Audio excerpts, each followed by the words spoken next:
It's 12 minutes before the hour. When it comes to busting bad ads and products that don't live up to their claims, there's no one better than our consumer correspondent, Herb Weisbaum. He has exposed everything from bogus work-at-home schemes to quack medical devices. And this morning, our ad buster is in Seattle, putting something called the phaser to the test. Good morning, Herb. Good morning, Jane. You know, for drivers who like to speed, it's a dream come true. A little device that for $200 promises to make your car invisible to police radar and laser. Just turn it on and zip past those sneaky speed traps without getting caught. Afternoon. I can see your driver's license, registration. It's the conversation nobody wants to have. How fast do you think we're going today?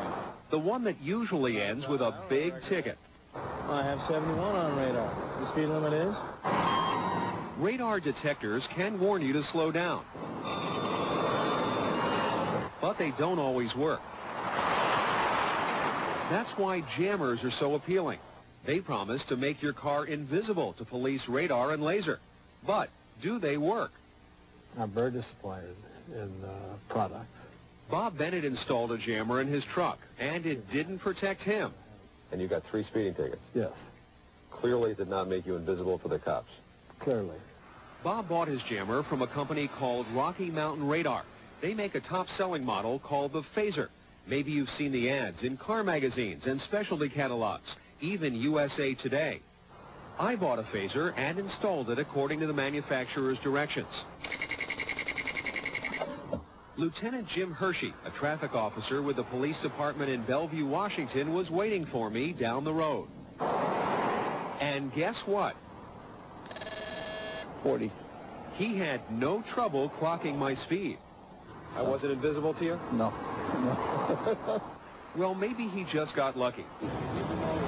So we set up a more scientific test on a lonely stretch of highway outside of El Paso, Texas.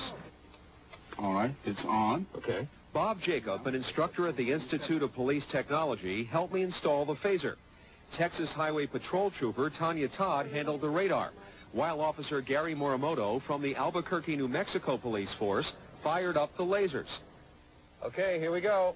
I got behind the wheel and tried to sneak by them undetected. In all, I made more than 50 trips at various speeds.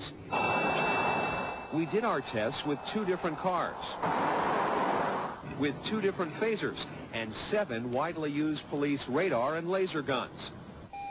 55, 637. 10-4 is the constant reading, 56. I never told them how fast I was going, but they knew. Speed 46. They got me every time, on every run, with every gun. There was no effect at all. None. None. I think it's an ineffective device. Beyond the shadow of a doubt, that unit does not work. That disappointing performance doesn't surprise Professor Lee Casperson, a laser expert at Portland State University. He showed us how the phaser's blinking lights are much too weak to disrupt a police laser. The amount of power that it puts out is just far less than the amount that you'd need to have any effect at all. Bottom line, all our experts agreed. Thank you. If you want to avoid a ticket, obey the speed limit. Don't waste your money on a phaser. We made repeated requests to Rocky Mountain Radar to talk about all this, but the company would not talk to us. They just gave me a pile of testimonials.